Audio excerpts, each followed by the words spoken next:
Find the HCF of 396 504 636. இது வந்து direct question தான். ஸோ 396 504 636. ஸோ ஃபர்ஸ்ட் எல்லாமே ஈவன் நம்பரா இருக்கா? ஸோ என்ன பண்ணலாம்னா எல்லா நம்பரையுமே 2 ஆல டிவைட் பண்ணிடுங்க. ஸோ 1 வரும். ஸோ 19னா 9 ரிமைனிங் வரும் 8. ஓகேங்களா, 198 வரும். அடுத்து 504னா 252. அடுத்து 636னா 3 1 சாரி 8 318 வரும். ஓகேங்களா, ஸோ அதுக்கு அடுத்தது வந்து பார்த்தீங்கன்னா இது எதால டிவைட் பண்ணலாம், மறுபடியும் 2 ஆல டிவைட் பண்ணலாம். ஏன்னா மூணுமே ஈவன் நம்பர்ஸாக இருக்கு. ஸோ முக்கியமான விஷயம் என்னன்னா நம்ம HCF கண்டுபிடிக்கிறோம். ஸோ HCF கண்டுபிடிக்க 3 நம்பரையுமே கொடுத்துருக்கிற எல்லா நம்பருமே டிவைட் பண்ணக்கூடிய நம்பர்ஸ் இருந்தால் மட்டும்தான் டிவைட் பண்ணணும், இல்லைன்னா பண்ணக்கூடாது. அப்போ 2 ஆல டிவைட் பண்ணோம்னா 99 வரும். இங்கே வந்து 1 2 6. இதில் வந்து பார்த்தீங்கன்னா 159 வரும். சரிங்களா, எஸ் 159. இப்போ அடுத்து 99 126 140 159 இது மூணுமே 2 ஆல டிவைட் ஆகாது. அப்போ நம்ம நெக்ஸ்ட் என்ன பண்ணலாம்னா இது 3 நம்பர் எதால டிவைட் ஆகும்னா 3 ஆல டிவைட் ஆகும். சரிங்களா, ஸோ அப்போ இந்த 3 நம்பரை 3 ஆல டிவைட் பண்ணலாம்.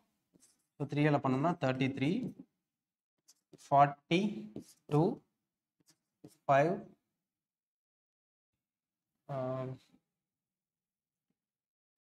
3. ஓகேங்களா, 53. அதுக்கு அடுத்து 33 42 53 இந்த 3 நம்பரையும் ஏதாவது காமனா டிவைட் பண்ணுமான்னு பார்த்தீங்கன்னா எதுவுமே பண்ணாது. சரிங்களா, அப்போ இதுக்கு மேலே நம்ம இதை கண்டினியூ பண்ணக்கூடாது. ஏன்னா நம்ம HCF பண்ணுவோம். சப்போஸ் LCM இருந்தால் நான் என்ன பண்ணியிருப்பேன்னா இந்த 3 நம்பர் 1 வர வரைக்கும் நான் டிவைட் பண்ணிட்டே போயிருப்பேன். ஸோ இங்கே HCFனால இந்த சைடில் இருக்கக்கூடிய இந்த 3 நம்பர் எடுத்து மல்டிப்ளை பண்ணுங்க. 2 × 2 × 3 ஸோ 12 வரும். அதுதான் அந்த கொஸ்டினுக்கான ஆன்சர். சரிங்களா, அடுத்தது கொஸ்டின் நம்பர் 149. சரிங்களா, so a cloth shrinks 0.5% when washed. What fraction is this? சரிங்களா, ஒரு துணி தளவை செய்யப்படும் போது 0.5% சுருங்குகிறது எனில் இதனை பின்னத்தில் குறிப்பிடுங்க. சரிங்களா, ஸோ பர்சன்டேஜ்ல இருந்து நம்ம ஒரு நம்பருக்கு கன்வெர்ட் பண்ணும்போது நம்ம என்ன பண்ணணும், 100ஆல டிவைட் பண்ணணும். இப்போ பர்சன்டேஜ்ல இருந்து நம்ம ஃபிராக்ஷனை கன்வெர்ட் பண்றதுக்கு என்ன பண்ணணும், 0.5 / 100. ஓகேங்களா, இப்போ ஆப்ஷன்ல இருக்கான்னு பாருங்க, 0.5/100 எதுவும் இல்லை. அப்போ இதுக்கு அப்புறமேட்டுக்கு இந்த 0.5 கன்வெர்ட் பண்ணியிருக்காங்கன்னு அர்த்தம். 0.5 நம்ம எப்படி எழுதலாம், 1/2 எழுதலாமா? ஸோ இப்போ இந்த 1/2 கீழே வந்துச்சுன்னா என்ன ஆகும், 1 / 2 × 100 மாறும். ஸோ இதை மல்டிப்ளை பண்ணால் 1/200.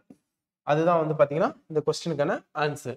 சரிங்களா, ஸோ அப்போ பர்சன்டேஜை நம்ம ஃப்ராக்ஷனுக்கு கன்வெர்ட் பண்ணணும் அப்படின்னா, அதாவது பின்னத்துக்கு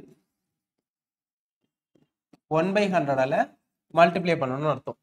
ஓகேங்களா, இதுவே ஃப்ராக்ஷன் டு பர்சன்டேஜ் பின்னத்துல இருந்து பர்சன்டேஜுக்கு கன்வெர்ட் பண்றோம் அப்படின்னா 100ஆல மல்டிப்ளை பண்ணணும்னு அர்த்தம். ஓகேங்களா, ஸோ இதை நீங்க நோட் பண்ணிக்கோங்க.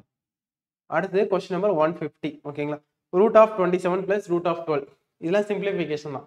ஸோ √27க்கு ஒரு எக்ஸாக்டான வேல்யூ இல்லை, அதாவது ரவுண்ட் வேல்யூ எதுவும் இல்லை. ஸோ √27 எப்படி எழுதலாம்னா 9 × 3 எழுதலாம், பிளஸ் √12 4 × 3 எழுதலாம்.